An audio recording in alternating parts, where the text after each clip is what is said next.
Mukaon tag salad bay, pero daghan kay nag-ingon nga trending daw kaayo ni siya sa black up, ambot ra pud kung tinuod.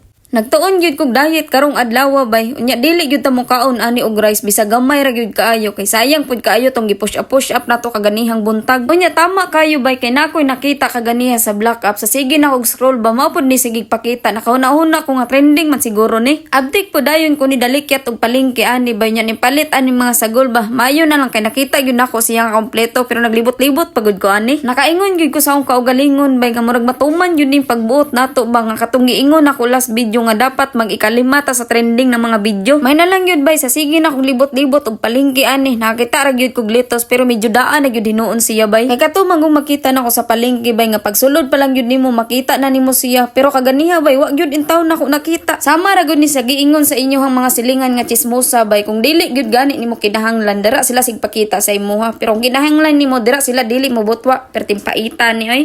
Kaning himuon nato nga salad bay kay gisundog ra man gyud nako ni siya sa trending nga giingon nako kaganiha pero ambot lang pud gyud kung tinuod. Ang gigamit ra nako ani bay kay duha ka kamatis unya isa ka pipino wa na nako gikuan og liso bay kay lahi man ni siya nga pipino kato bitaw murag pang Japanese dili Bisaya ba nga grabe kay gliso. Unya na curious man gud ko ani bay kay murag lami gyud siya kay naay tuna unya naay mayonnaise unya naapoy cheese whiz. Dako nga tuna ang gipalit nako ani bay kay murag mas lami man gyud siya nga daghan kaayo og tuna unya ang cheese whiz dako pod gitilawan na dayon nako ni siya bay kung lami bagyud siya nga sa sauce pa lang. Kaning sauce nato karon bay kay lami pud kaayo ni siya sa Big Sushi pero karing style man gud nato kay something healthy mong litos ang atong ibutang. Preparado na pud ning mga ricado nako bay nya ipangsagol na lang ni siya. Unya dili lang nato ni hotdog ning litos kay murag daghan ra pud kay istanan pasig di ra mahurot ba. Unya tistingan na day nato bay kay murag lami man gyud kaayo siya og nawong unya nagtrending ba gyud ni kay ingon sila lami daw kaayo ni. Una na kong hungit ani bay kay dugay pa kaayo nako siya na feel nga lami siya kay giusap pa gyud nako ning maayo unya puno pa gyud kay ning baba nako. Gapila na ko ning itlog bay ha kay healthy ba ning gikaon nato kay niingon ba gyud ning mga follower nako dapat mag-diet na daw ko kay ako ang naong nahimo na daw siopaw. Unya ang pagkapaita bay kay nakita sa ako ang crush nga giingnan ko sa ako ang basher ani nga siopaw na daw ko gikatawan pud ko nihag maayo bay pagkaluoy lagi bata kay kani mga bay trending man gyud gayo ni siya himuan ni ninyo sa inyohang balay kay dili gyud mo magmahay sa inyohang matilawan nga lami kayo tinuod na bay dili man pud mo makaingon bay nga wala ni lami ning salad nga gihimo nako kay bisag asa na lang man intawon ko ni plaster ani. Ang combination bitaw sa tanan nga gikaon nako bay lahi ra kaayo. Lami na gyud gani siya bay unya healthy pa gyud siya unya dili pa ka maingnan dara og siopaw sa imong follower basta lami gyud kay siya bay.